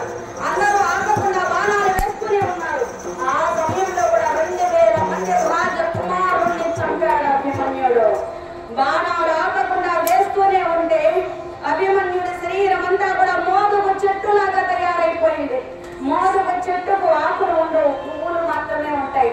ఆ పువ్వులు ఎర్రగా ఉంటాయి. శరీరం అంతా గాయాలతో అభిమన్యుడి శరీరం అలా తయారైపోయింది. శరీరం నుంచి రక్తం అలా వెళ్ళే కొద్దీ శరీరంలో శక్తి నీరసించిపోతుంది. అయినా సరే యుద్ధం చేస్తూనే ఉన్నాడు. కాలు సైతమును కదిలింపలేక కలవర పాటును గనోచు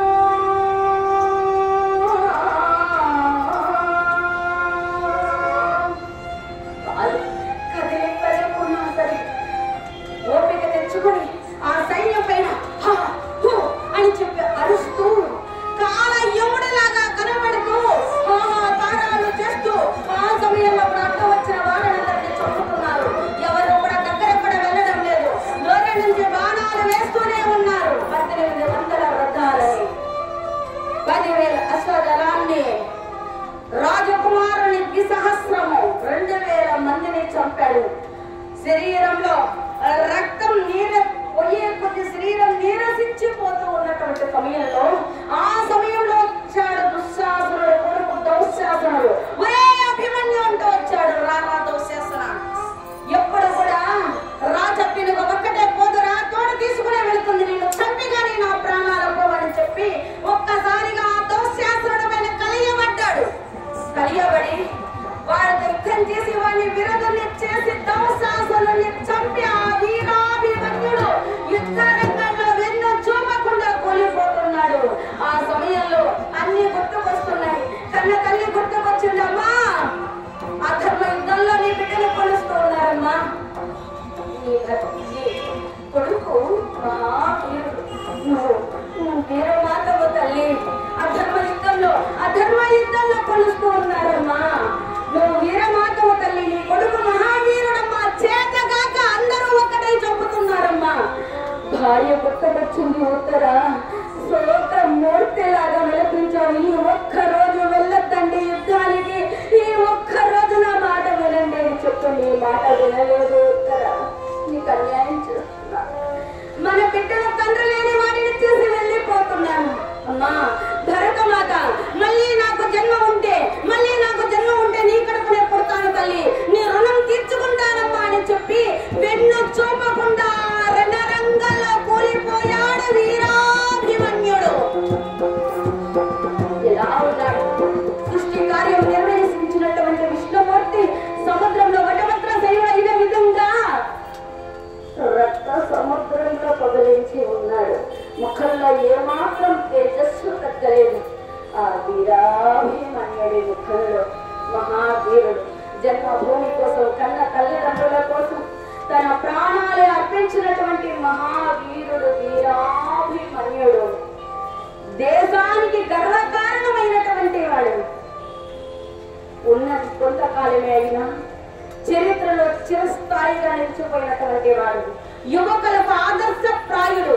ఒక యువకుడు ఎలా ఉండాలో లోకానికి చాటి చెప్పినటువంటి వాడు. యువత అధికంగా కలిగినటువంటి దేశం ఏదైనా ఉందంటే అన్ని దేశాల్లోకి ప్రపంచంలోకెల్లా భారతదేశమే మొదటి స్థానంలో ఉంటుంది.